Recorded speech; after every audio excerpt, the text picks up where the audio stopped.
So today we have all four pony cars near each other. This is the beautiful 1973 Mustang Convertible in all its glory.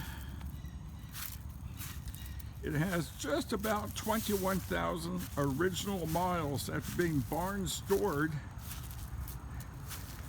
for over 40 years. But just absolutely gorgeous lines to the car.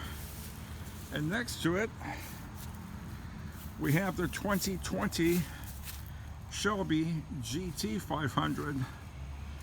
Another just stunningly beautiful car.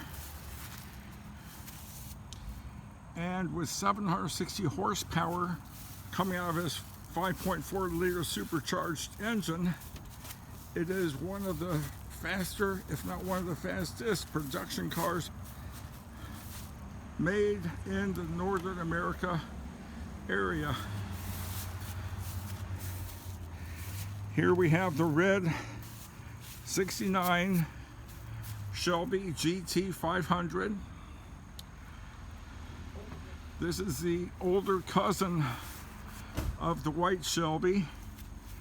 It has a 7-liter 428 Cobra jet engine.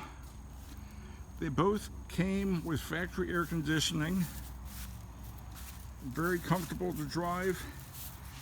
Back in this day, this was the most ferocious beast on the road. There was only a handful of cars that could compete with it in outright street and quarter-mile strip competition in stock form. And here we got the 73 Mustang. By 1973, these pony cars were suffering terribly from emission control standards that forced the manufacturers to lower engine compression and hence performance of the vehicles. So as awesome as they look, they were basically paper tigers. This one has a modified 351 cubic inch Windsor engine, not Cleveland, but Windsor, that came out of a 1994 F-150 truck. But the heads are off a 1969 Windsor 351 4-barrel. And that's important because those heads flowed better than other 351 Windsor heads. The engine was modified in a moderate street strip configuration. Puts out about 360 horsepower to the crankshaft. So between that and a 3.5-to-1 ratio traction lock rear axle and an automatic overdrive 4-speed transmission, this car moves pretty good. Not as fast as its earlier brethren, equally modified, but it is impressive.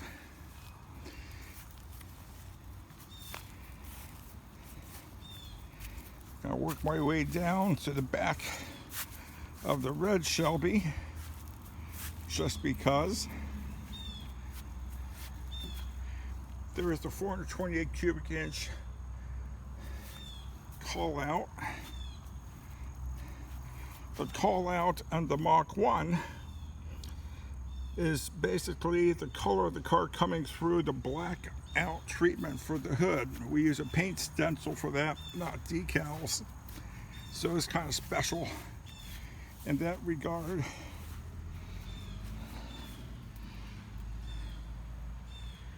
There's the back of the old Shelby.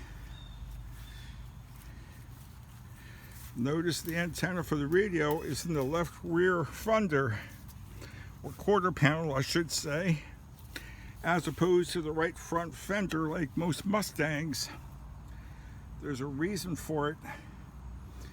The front fenders are made from fiberglass. They're 4.5 inches longer than the standard hood for Mustangs, and because of fiberglass, they weren't absorbing the electrical impulses when the spark plugs would fire, and it caused radio interference with the AM radio. So they moved the antenna in the back away from the engine, and where it had metal quarter panels that would absorb all the electrical impulses and then would quiet down the radio. Here, the top is down for the convertible. The windows are still up, but that's okay. At least the top is down.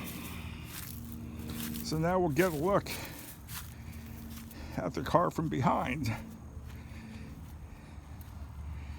as I make my way over.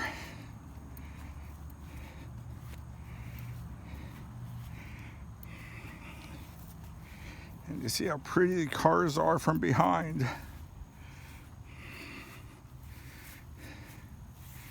There's the back of the new Shelby. And the back of the old convertible. Very impressive. Very pretty, if I say so myself. So there you go. The walk around I've been wanting to do of R4 pony cars for a couple of years now. Finally got it done.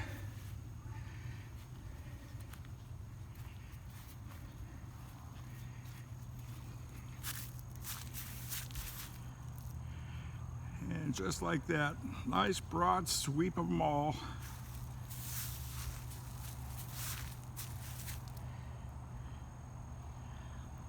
We sure enjoy them.